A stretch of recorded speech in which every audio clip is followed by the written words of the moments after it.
Maritime procession para sa imahen kan Our Lady of Salvation sa Albay, pigruso kan dakul ng mga deboto. Uyan istorya ni Don Jimenez.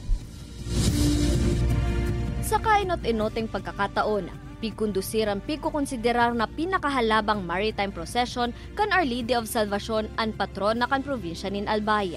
Pasado alas 5 nin aga kan magpuon ang prosesyon sa kadagatan kan Huruan Pili na naghaloy nin 10 oras antes nakaabot sa Sawangan Park sa Legazpi City. Dakol na mga deboto ang nag-abang sa gilid kan baybayon kan anom na banwaan asin syudad na pig-agihan kan prosesyon. Maray sa pagmati, bilang sarong deboto, kan sa tuyang mahal na ina, maugma.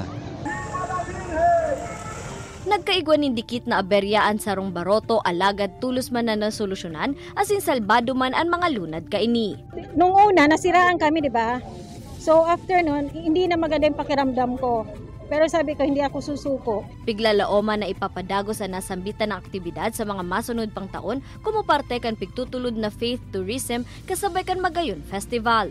Parte kan sa tuyang kulturang Bicolnon, kan sa tuyang kultura bilang mga Albayano, ang pagiging makadiyos, ang pagiging relihiyoso, ang makusog na debosyon kay ina. First time po to. It's very historic.